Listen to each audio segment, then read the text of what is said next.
Rather lads, welcome back to Kossi's Arsenal podcast. My name is Kossi. Good morning, good afternoon, good evening, wherever you are in all parts of the world. Welcome back to the channel. Welcome back to a brand new video. We're going to be diving into the major stories around the club. Don't forget, today I'll be uploading my tactical preview for the Brentford-Arsenal game, and also the big news preview at 8 p.m. will be live. Arsenal-Brentford, make sure you catch us then. But in this one, we're going to be diving into Marco Asensio. Judges in Spain are claiming Arsenal are leading the race to sign Marco Asensio. The player is unhappy at Real Madrid at the moment. No game time from Carlo Ancelotti, and that's one of the reasons as to why Arsenal are actually chasing his signature. But also, he changed his agency that was this summer, so there is a high possibility that he will let his contract run down and then work for free in the summer. Bukayo Saka is another player that is really worrying us. Real Madrid are keenly looking at his contract situation, and they believe, according to some sources, Real Madrid believes Saka is a doable deal. If Arsenal cannot tie him down to a long-term contract, Real Madrid could swoop in. Of course, they're losing the likes of Gareth Bale.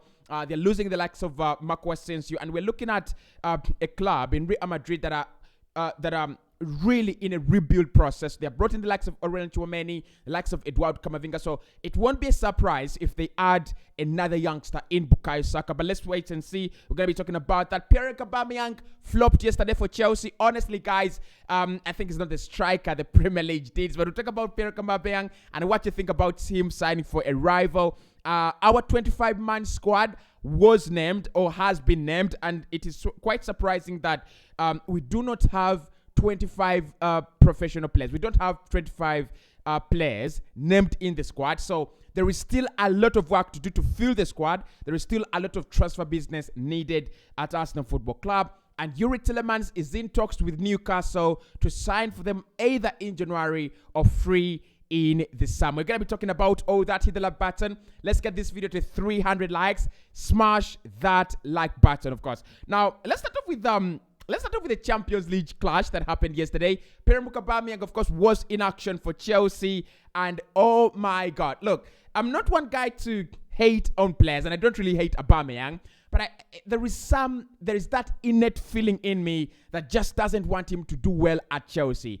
And he absolutely flopped. It was an absolute flop. You know, I look at this Chelsea side, and in my opinion, they've brought in Graham Potter, and they're really going to wash their squad. I think the likes of Aubameyang are not Graham Potter players. But anyway, yesterday Aubameyang was in action for rivals Chelsea. What do you think about Aubameyang? What is your take on Aubameyang signing for rivals Chelsea? Do you feel betrayed? Personally, I don't feel so betrayed to an extent that to the extent of Alexis Sanchez moving to Manchester United, Robin van Persie moving to Manchester United.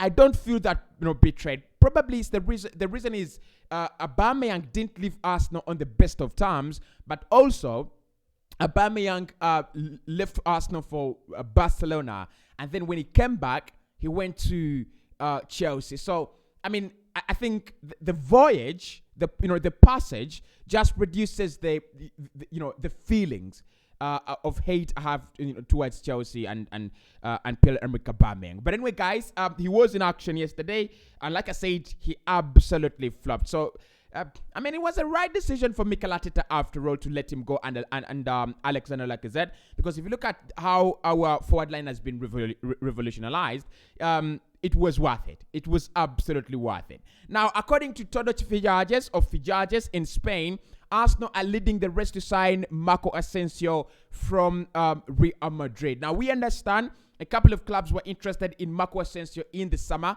including Arsenal, who are really hell-bent on finding a new wide forward. The problem in the summer is Real Madrid were not decided. Marco Asensio was decided because he changed his agency. And now, of course, he has one of the best agents in the game.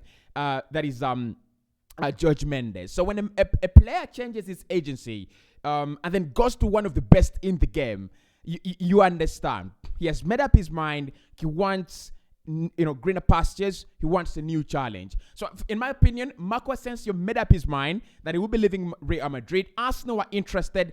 I think Newcastle were interested. Man United were interested as well. AC Milan, at some point in time, were believed to be on the verge of signing Marco Asensio. But I think with Milan, it was either they sell Rafael and buy Marco Asensio, or Marco Asensio doesn't join them. So according to Todo Fijazes now, Arsenal are leading the rest to sign Marco Asensio. This deal could happen in January. Otherwise, he's going to be moving for a free in the summer. Now, I love Todo Fijazes because they break the stories, but they lack any authenticity. That is my problem with them.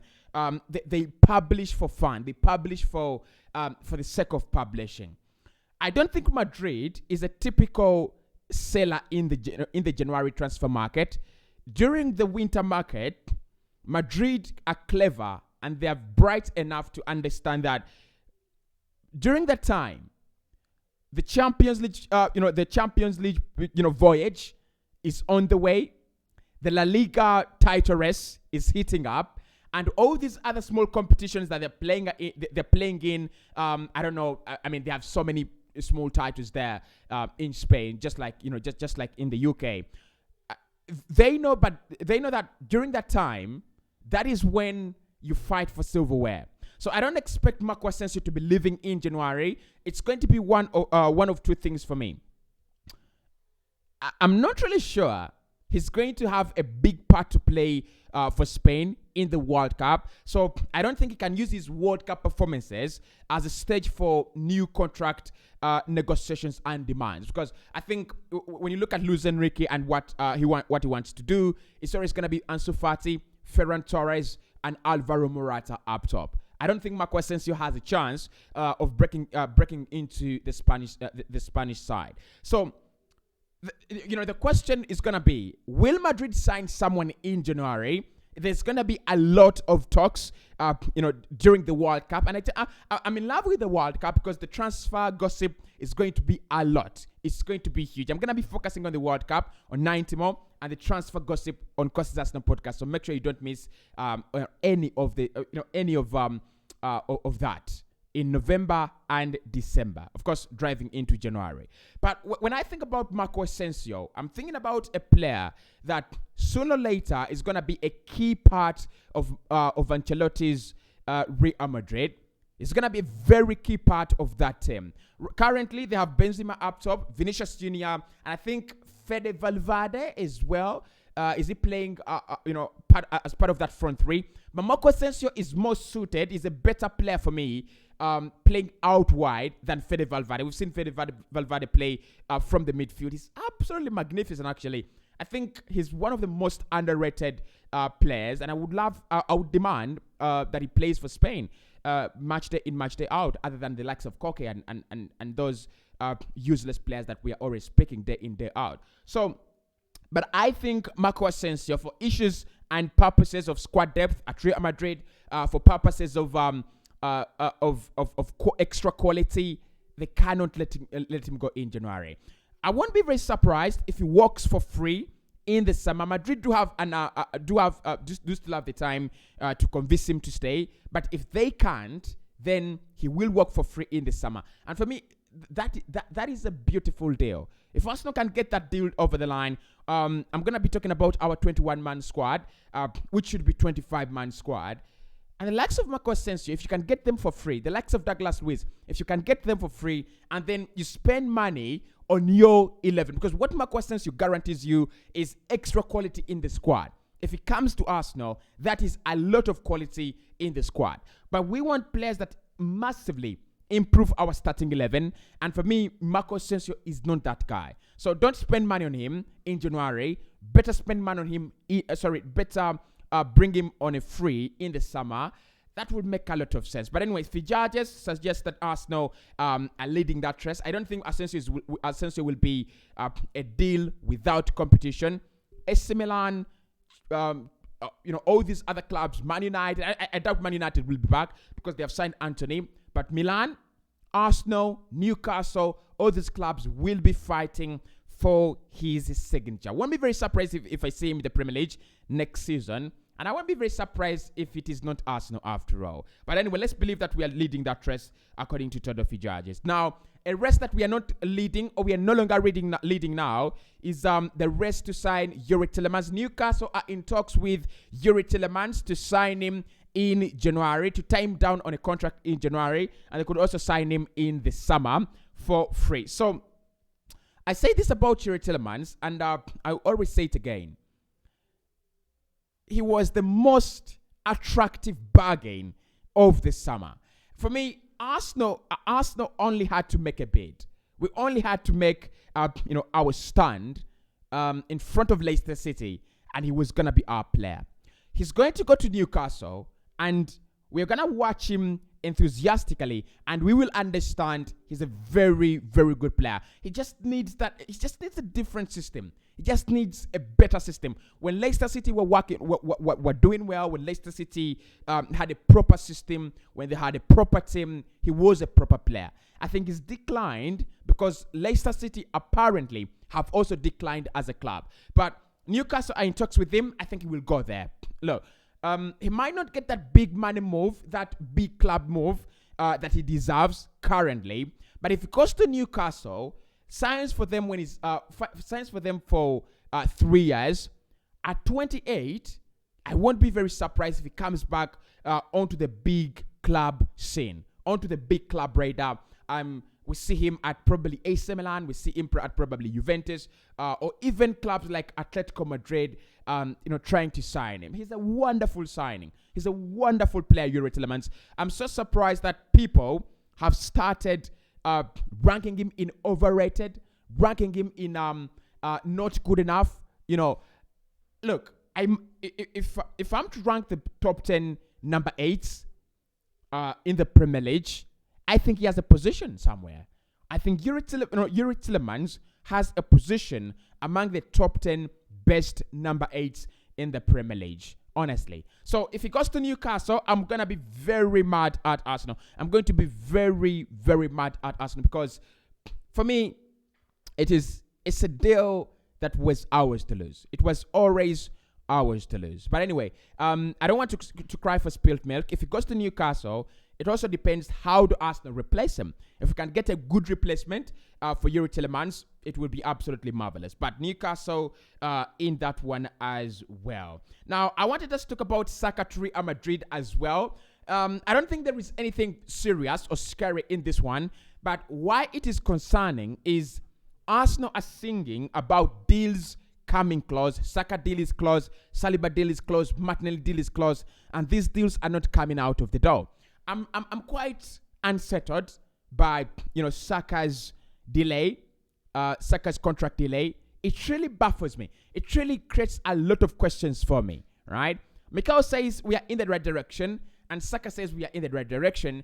But it is typical of Arsenal to come out and say we talked with Saka, and eventually the talks break down, right? So Madrid are watching this space, and we know how attractive Real Madrid are. Yes, not so attractive to these, English talents, but I think Saka really fits the age profile of what Real Madrid are trying to do. Sign young players for the future, Camavinga, Tchouameni, and if you look at the likes of Vinicius Jr. as well, and the current environment at Real Madrid, very soon the likes of Modric, Cruz will be out of that team, and it's going to be dominated by the young talent. So I don't want to believe that Saka will leave Arsenal.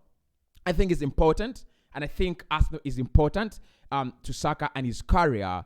But something has to be coming out of the door. Something has to be coming out of the kitchen. We have cooked this deal enough, long enough.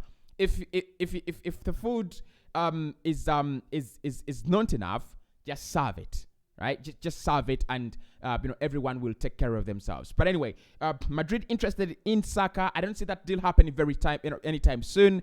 But it just creates concerns. It really, really creates concerns. Now, Arsenal have submitted their 25 or would-be 25-man squad to the Premier League, and we can only name 21 players. The likes of Saka, the likes of Emile Smith-Rowe, and William Saliba are not mentioned in the 25-man squad because they're homegrown players. So, literally, I think you know the rules. You don't need to name your homegrown players as part of the 25-man squad, because they're allowed to play in the Champions League, in the Europa League, and also in the Premier League without being registered. So that means our transfer business demands at least 4 more players to make it 25 out of 25, and that highlights the point of squad depth we were talking about. Arsenal lack sufficient squad depth. We honestly lack sufficient squad depth. You cannot tell me that minus homegrown players, Arsenal cannot register 25 players. It's ridiculous. It's absolutely ridiculous. And I think currently it works in our favor, because October, November, the players we have are sufficient enough to take us through that period. November, December, and January, we need to be bringing in at least 3-4 players just to deal with the load, just to help other players with the load, because the squad is really going to be feeling it. But anyway, our 25-man squad is in. Saliba not registered because he's homegrown. Saka is homegrown. Emil Smith Rowe is homegrown, and a couple of other players are still homegrown. That means Arsenal has more time and more space to fill in the transfer market come January. So those are the big stories around Arsenal at the moment. We'll be talking about more of the Arsenal stories and of course the Arsenal content coming your way. Ben White has done his interview. We'll be trying to go through it and see what exactly was he talking about. The tactical preview will be coming up your way very soon, and also of course the confirmed team news and the preview will be coming your way today as well. See you soon.